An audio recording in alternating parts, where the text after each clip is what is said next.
बिस्मिल्लाहिर्रहमानिर्रहीम। अस्सलाम वालेकुम स्टूडेंट्स, क्या हाल है? आई होप कि आप सब बच्चे बिल्कुल खैरियत से होंगे, बहुत अच्छा सा पढ़ रहे होंगे।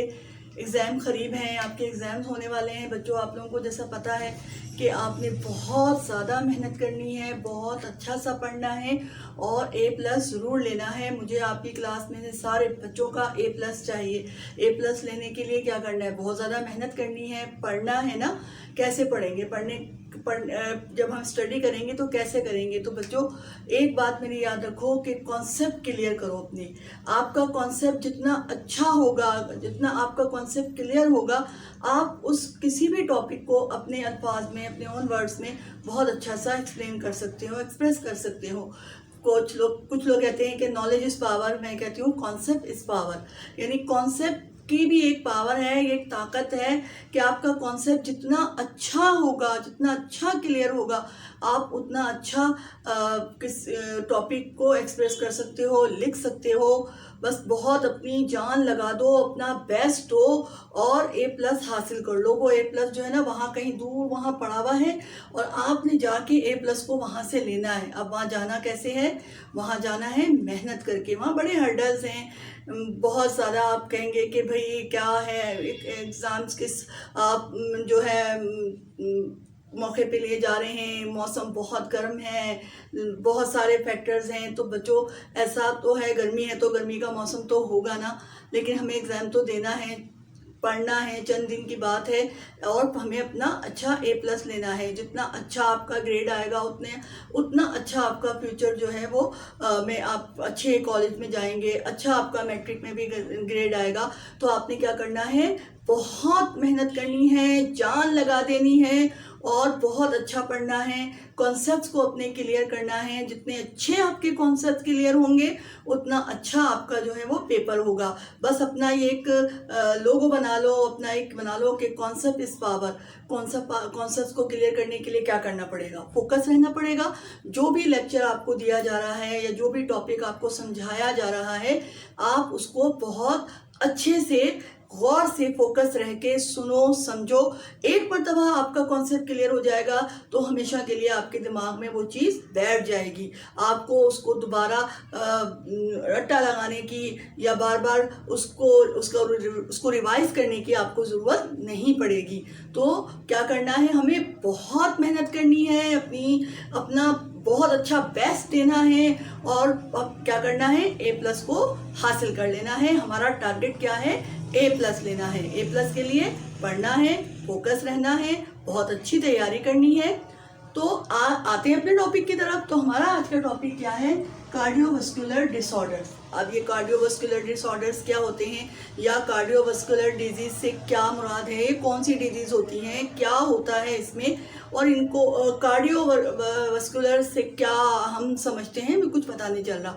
तो बच्चों, मैं आपको ये बता देती हूँ कि दिल से रिलेटेड जो भी बीमारियाँ होती हैं, दिल और ब्लड वेसल्स, ऐसी बीमारियाँ या ऐसे डिसऑर्डर्स जिसमें दिल या ब्लड वेसल्स मुतासिर हों, वो बीमारियाँ या वो डिसऑर्डर्स कार्डियोवास्कुलर डिसऑर्डर्स कहलाते हैं। जी बच्चों, समझ में आया आपको कि ऐसी बीमारियां या ऐसे डिसऑर्डर्स जिसमें दिल और ब्लड वेसल्स मुतासिर हों, उन बीमारियों को या उन डिसऑर्डर्स को कार्डियोवास्कुलर डिसऑर्डर या कार्डियोवास्कुलर डिजीज कहा जाता है। और आज का हमारा जो टॉपिक है वो यही है, कार्डियोवास्कुलर डिजीज। अब कार्डियोवास्कुलर जो डिजीज होती हैं, वो उनकी बहुत सारे रीजंस होते हैं, इलाज होते हैं। उनकी जो कार्डियोवास्कुलर डिसऑर्डर या कार्डियोवास्कुलर डिजीज़ के होने की जो वजूहात होती हैं, यानी रीजंस होते हैं, और ट्रीटमेंट वो मिलते जुलते होते हैं। तो कुछ वजूहात मैं आपको बताती हूँ जिनकी वजह से कार्डियोवास्कुलर डिसऑर्डर या कार्डियोवास्कुलर डिजीज़ हो सकती हैं।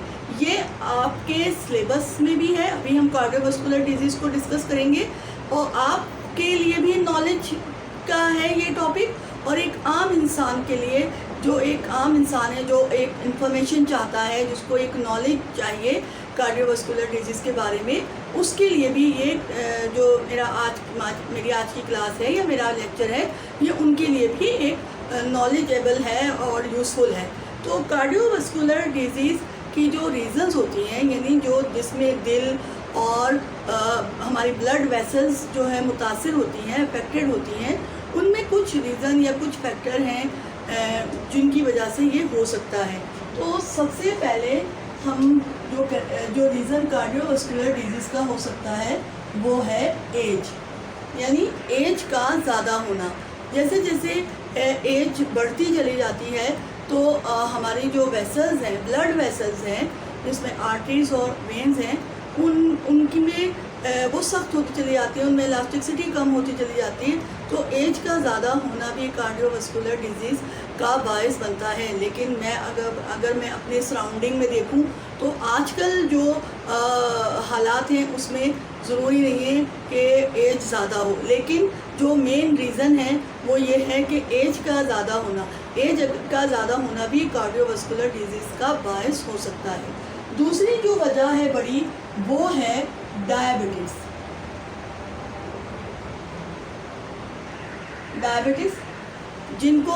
जिन लोगों को डायबिटीज़ है या शुगर की बीमारी है, उनको भी कार्डियोवास्कुलर डिसऑर्डर या कार्डियोवास्कुलर डिजीज़ के होने के बहुत ज़्यादा चांसेस होते हैं।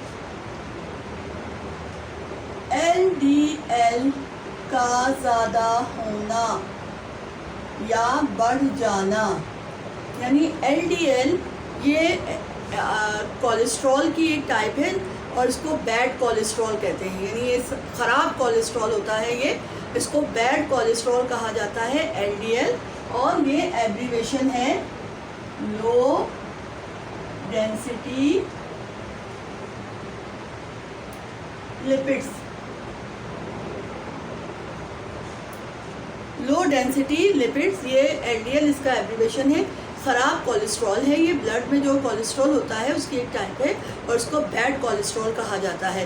अगर ये ज़्यादा हो जाए, कोलेस्ट्रॉल LDL ज़्यादा हो जाए, तो भी दिल की बीमारियां यानी कार्डियोवास्कुलर डिसऑर्डर या कार्डियोवास्कुलर डिजीज़ हो सकती हैं। ठीक है, उसके बाद एक और वजह हो सकती है, वो है ट्राइग्लिसराइड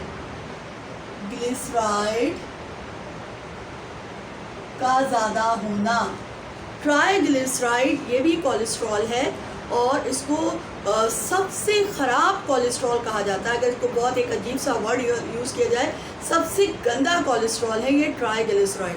ट्राइग्लिसराइड अगर ब्लड में हमारे ज़्यादा हो जाए तो भी दिल की बीमारियां या कार्डियोवास्कुलर डिसऑर्डर्स हो सकता है या कार्डियोवास्कुलर डिजीज़ हो सकती हैं, जिसमें दिल और ब्लड वेसल्स मुतासिर होती हैं। ये मैं बाद में हम पढ़ेंगे कि ये LDL क्या है, ये ट्राइग्लिसराइड क्या है। ट्राइग्लिसराइड के बारे में मैं एक बात बता दूं आपको कि ट्राइग्लिसराइड का लेवल बिल्कुल नॉर्मल रखना चाहिए। अगर ट्राइग्लिसराइड ज़्यादा हो जाए, भी मैंने आपसे कहा कि ये सबसे ख़राब जो है वो कोलेस्ट्रॉल है, तो जब ट्राइग्लिसराइड बढ़ जाता है तो डायबिटीज़ होने के बहुत ज़्यादा चांसेस होते हैं।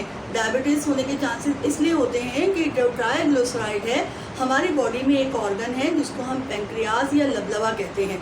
पेंक्रियाज एक हार्मोन सिक्रेट करता है, पेंक्रियाज से एक हार्मोन खारिज होता है जिसको इंसुलिन कहा जाता है। तो ये उस पर इफ़ेक्ट करता है और इंसुलिन के नहीं बनने की वजह से क्या होता है, शुगर की बीमारी हो जाती है, डायबिटीज़ हो जाती है। तो ट्राइग्लिसराइड जिन लोगों का बहुत ज़्यादा 300 या 400 या उससे भी अबव होता है तो कार्डियोवास्कुलर डिसऑर्डर्स हो सकते हैं, कार्डियोवास्कुलर डिजीज़ हो सकती हैं।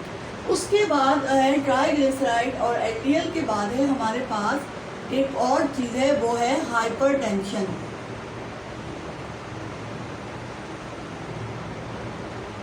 हाइपरटेंशन यानी ब्लड प्रेशर का ज़्यादा होना।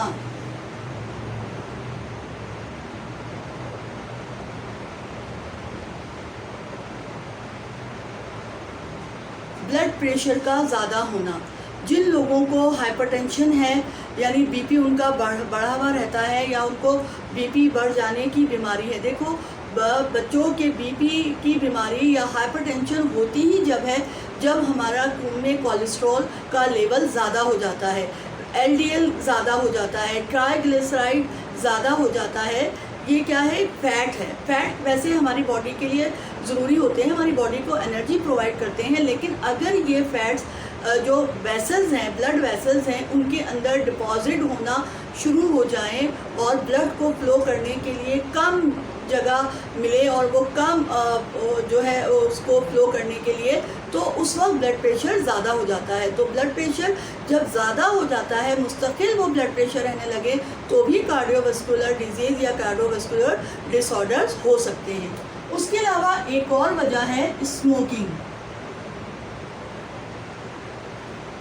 जो लोग स्मोकिंग करते हैं उनको भी दिल की बीमारियों का बहुत ज़्यादा चांस रहता है कि उनको दिल की बीमारियां या कार्डियोवास्कुलर डिसऑर्डर्स हो सकती हैं। और आपको अभी मैंने बताया, ये याद रखिएगा कि कार्डियोवास्कुलर डिसऑर्डर से मतलब ये है कि ऐसी बीमारियां जिसमें दिल और ब्लड वेसल्स अफेक्टेड होती हैं। ठीक है। उसके बाद एक और चीज़ है, वो है ओबेसिटी यानी मोटापा। जो लोग हेल्दी होते हैं यानी मोटे होते हैं, हेल्दी होते हैं, उन लोगों को भी कार्डियोवास्कुलर डिजीज़ होने के बहुत ज़्यादा चांसेस होते हैं, क्योंकि फैट है ना, बहुत ज़्यादा फ्राई चीज़ें खा रहे हैं, तली हुई चीज़ें खा रहे हैं, तो फैट क्या होता है, वो फैट जमने लगता है बॉडी के अंदर, तो हेल्दी इंसान हो जाता है। एक्सरसाइज करनी चाहिए, मोटापा नहीं होना चाहिए। ये तमाम रीज़न हैं, ये तमाम ऐसे ख़तरनाक अनासिर हैं, ये तमाम ऐसे ख़तरनाक वजूहात हैं, या ये कह सकते हैं कि ये ऐसी तमाम ख़तरनाक रीज़न्स हैं जिनकी वजह से कार्डियोवास्कुलर डिजीज़ या कार्डियोवास्कुलर डिसऑर्डर हो सकते हैं। हम जो हमारे सिलेबस में जो कार्डियोवास्कुलर डिसऑर्डर्स हैं वो मैं आपको बता रही हूँ, जिनको हम वन बाय वन डिस्कस करेंगे और अच्छी तरह समझेंगे। कॉन्सेप्ट क्लियर कीजिएगा। मैं जितनी आपके सिलेबस में ये डिसऑर्डर्स दिए हुए हैं वो वन बाय वन मैं आपको समझाऊंगी। अभी मैंने शुरू में आपको कहा था कि कॉन्सेप्ट इज़ पावर, तो कॉन्सेप्ट को क्लियर कीजिए, फोकस रहिए, सुनिए, तवज्जो दीजिए। बिल्कुल जिस भी डिसऑर्डर का ये पेपर में सवाल आता है, सवाल कैसे आता है, डिफ़ाइन करने आ जाता है कि डेफिनेशन में आ जाता है। फिर ये डिफरेंसेस में भी सवाल, जो डिसऑर्डर्स में अभी आपको बताऊंगी वो डिफरेंसेस में भी सवाल आ जाता है। कॉन्सेप्ट आपका क्लियर होगा तो जिस टाइप का भी क्वेश्चन आपके पेपर में आए, चाहे आपको डिफ़ाइन या डेफिनेशन आपसे मांगी जाए, चाहे आपसे डिफरेंसेस मांगी जाए, आप आराम से है वो लिख सकते हैं। तो मैं आपको डिसऑर्डर्स अब बता रही हूँ कार्डियोवास्कुलर, जो हमारे सिलेबस में दिए हुए हैं और जिनको हम वन बाय वन डिस्कस करेंगे और समझेंगे। पहला जो हम पढ़ेंगे वो है एथेरोस्क्लेरोसिस। पहला डिसऑर्डर जो है उसे क्या कहा जाता है, एथेरोस्क्लेरोसिस। अब एथेरोस्क्लेरोसिस क्या होता है वो भी हम डिस्कस करेंगे। अभी मैं आपको डिसऑर्डर्स बता रही हूँ जो हमारे सिलेबस में है। दूसरा जो डिसऑर्डर हम डिस्कस करेंगे वो है आर्टेरियोस्क्लेरोसिस। दूसरा डिसऑर्डर जो हम डिस्कस करेंगे वो है आर्टेरियोस्क्लेरोसिस। पेपर में एक सवाल इस तरह भी आ जाता है कि डिफरेंस पूछ लेते हैं कि एथेरोस्क्लेरोसिस और आर्टेरियोस्क्लेरोसिस के दरमियान डिफरेंस पूछा जा सकता है। इन दोनों की डेफिनेशन भी पूछी जा सकती है। उसके बाद जो हमारे सिलेबस में है वो है मायोकार्डियल इंफार्क्शन।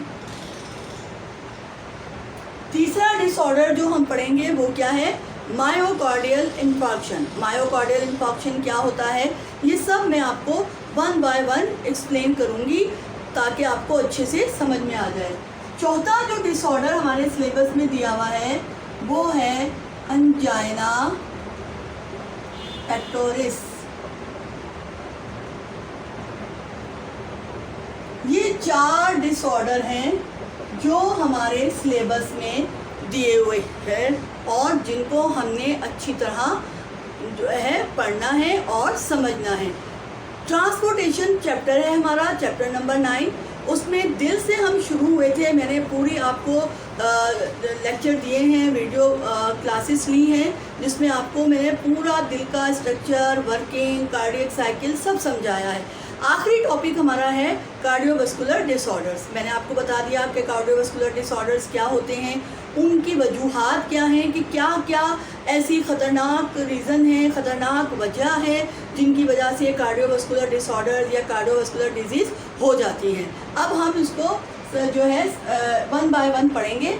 आज जो हम पढ़ेंगे वो है सबसे पहला एथेरोस्क्लेरोसिस।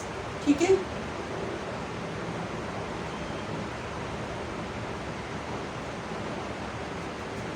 एथेरोस्क्लेरोसिस। बच्चों ये देखो कि ये है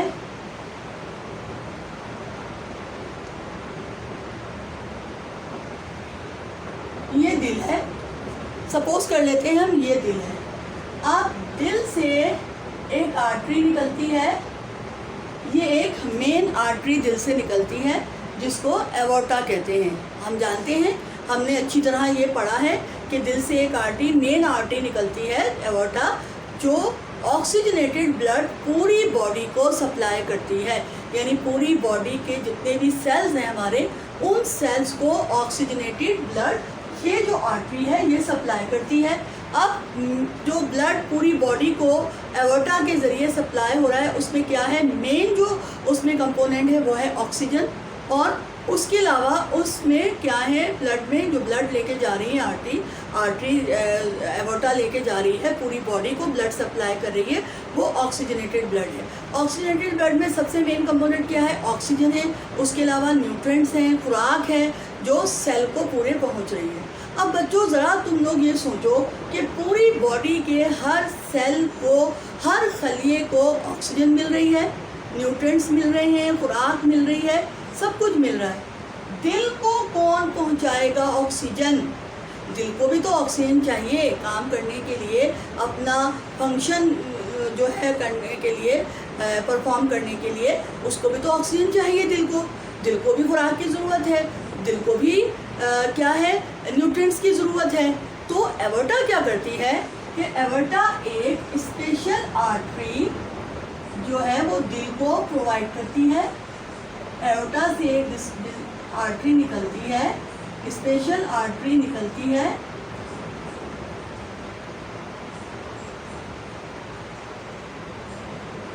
ये जो स्पेशल आर्टरी है ये कहलाती है कॉर्नरी आर्टरी।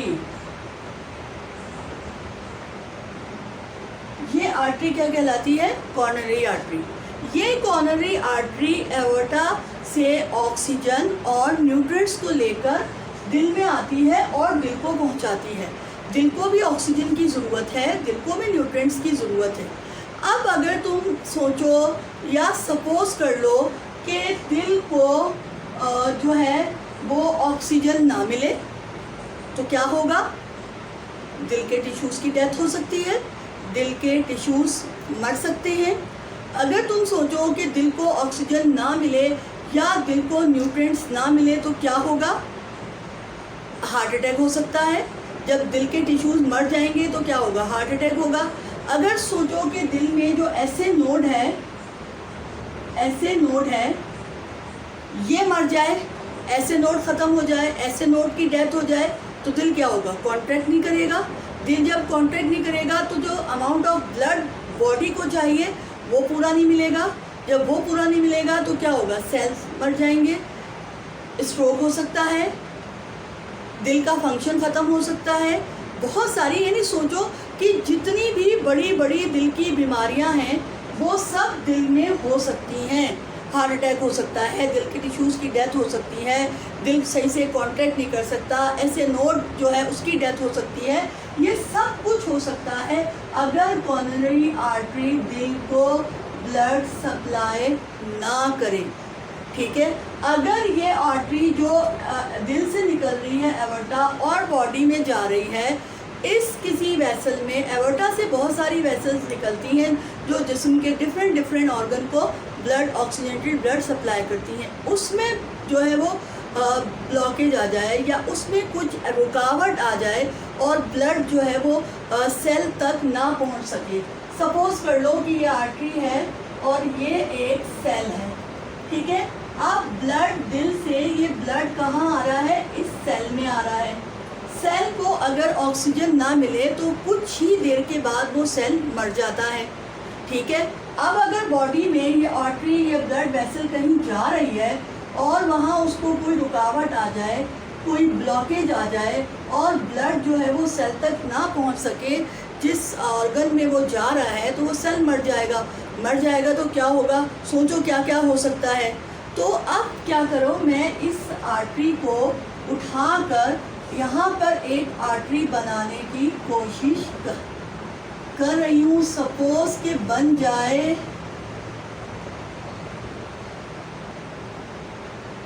ठीक है।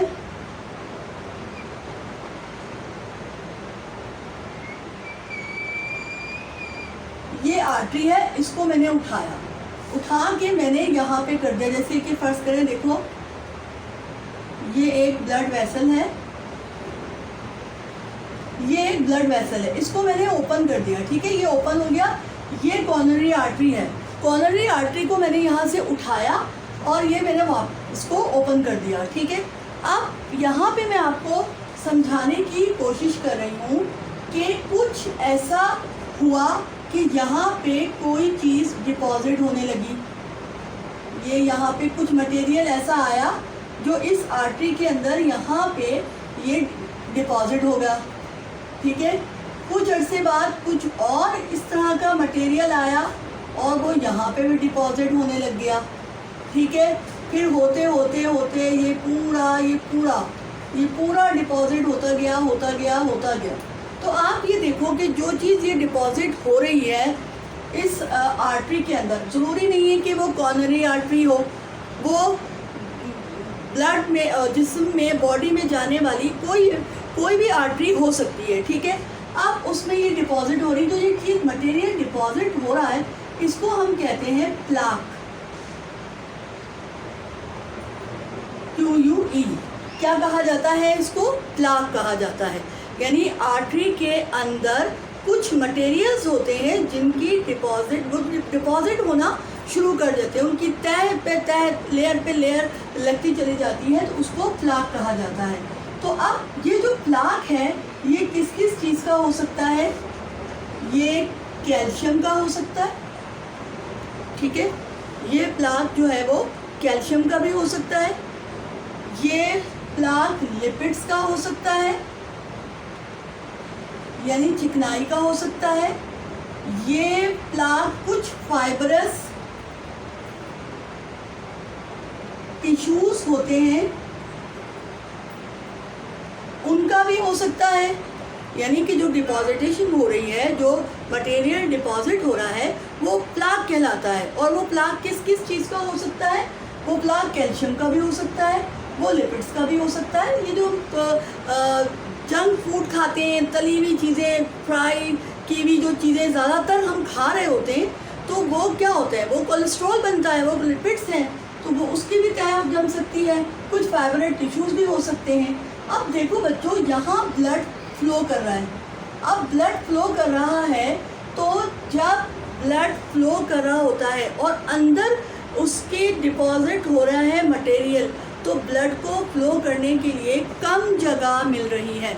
यानी जो वेसल है उसका ल्यूमेन छोटा हो जाता है, यानी उसके अंदर ब्लड को फ्लो करने के लिए, ब्लड को गुजरने के लिए उसको कम जगह मिल रही होती है।